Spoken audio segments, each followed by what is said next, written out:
In this video, I'm going to show how to replace the alternator on this Dodge Ram 1500 with a 5.7 liter Hemi engine. This will be located right on the front of your engine at the top. Let's get started. Towards the back of the battery, right near the brake booster area, you'll see the negative terminal. Use a 10mm wrench or socket and loosen this up. With that loosened up, we can disconnect it. Set this aside where it can't bounce back and make connection. From the front of the engine, you'll see that the belt is right here, and so we can remove the belt, we have to pull on the tensioner, which is a little bit further down. It's a little bit difficult to show, but if you stick a 3/8 drive ratchet or serpentine belt tool right down here, you should be able to get the tool right into the cutout at the bottom. That allows you to pull on the tensioner and release tension.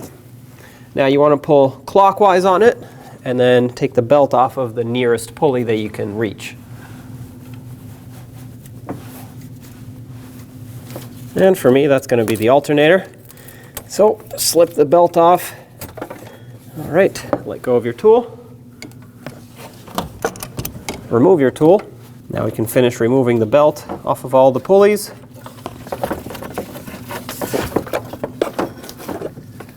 The trick to getting it past the fan is to feed it through the fan blade and spin it, and grabbing it from the other side.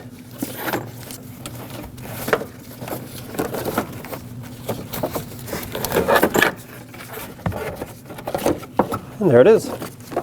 To remove the engine cover, we have to remove part of this intake tubing. This sensor for me is hooked up to an extension harness just because this is an aftermarket intake. For you, it'll be connected right over here. Regardless, we're going to want to pull this red tab back. That'll unlock it. Press on this tab and pull these apart, or unplug your sensor in your case. For me, I have an 8mm headed clamp here that I have to loosen up so I can release the intake from this side. Okay, that's plenty loose. Right where the air box would be, mine looks a little bit different just because of that aftermarket intake. There is another clamp that I have to loosen up, 8mm headed clamp. And now for me, I can slide this intake tubing right up and out. And grab this and set it to the side. Now lift the engine cover up and pull it towards you. Okay, set that aside. Now on the back of the alternator, let's remove the signal wire. Pull up on this red locking tab to unlock the connector. If it's stuck, you could use a pocket screwdriver and help push it up. And then you can press on that tab on the back side and unplug it. There we go, we'll set that aside. Now by pressing on these two tabs, you can remove the cap off of the main power wire. And with a 13mm socket or wrench, remove the mounting nut.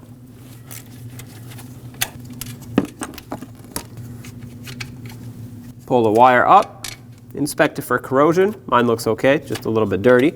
We'll set that aside. On the front of the alternator, you'll see two 15mm headed bolts that hold it on. One is here, the other one is towards the back side.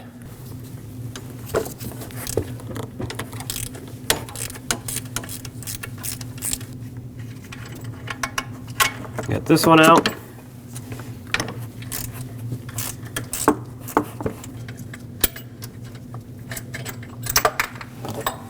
With the other bolt out, we can now pry the alternator up and out of place.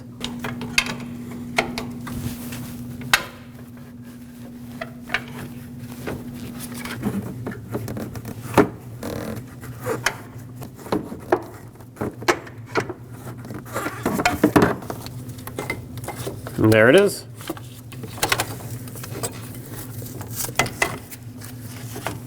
Take your new alternator and gently drop it down into position. Just like that. This one will fit a whole lot easier compared to how the old one came out. Both bolts are the same, so it does not matter which one goes where. I'm going to line this one up first because it's easier to see, because once I have this one lined up, I can just pivot the alternator on this one to get the other one lined up and started.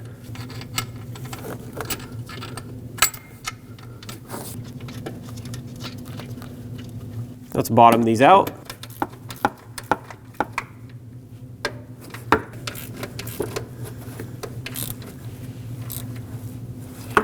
Torque these two mounting bolts to 30 foot-pounds.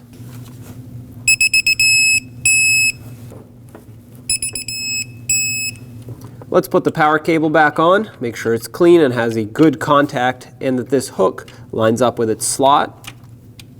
Make sure it goes all the way down. Put on your new mounting nut supplied with the alternator. We'll snug this up. Once it bottoms out, 1/8 of a turn is plenty. These studs can break inside the alternator. Now get this cap clipped right back over the mounting stud. Make sure it's actually secure. Then we'll take the signal wire and resecure this. Make sure it clicks and lock it on. Let's put our engine cover back on. Line it up in the back to make sure that it actually clips into its two retainers. It's two pins that stick out of the engine cover. There we go. A little bit difficult to see, but as long as you feel it lock in, you should be good. Press it down. Let's get the intake tubing and place it right back into the throttle body and the air filter. A couple things here. Let's get our connector reattached and locked in. And then we'll tighten up this clamp with our 8mm socket. With these clamps, once you feel them snug up a little bit and you can't move the piping around, that's plenty tight. Do the same on the other end if you have one of these clamps. Now you want to take your belt and slide it through the fan blades and around the fan so it can go around the water pump.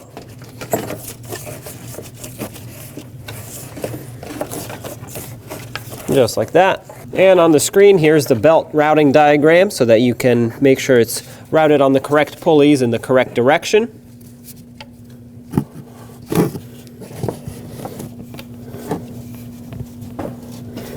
Okay, I have it seated on almost all of my pulleys except for the idler. It's the smooth pulley, so it's the easiest one to get it to hook onto at the very end. So I'm going to put my tool into the tensioner, remove tension, and slip the belt over the pulley.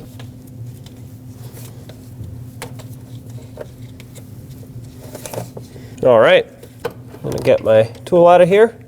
Double check all of the pulleys to make sure the belt is sitting in all the ribs and it's centered on all the flat pulleys. This all looks great to me, so belt is installed. Now we can reconnect our negative battery terminal.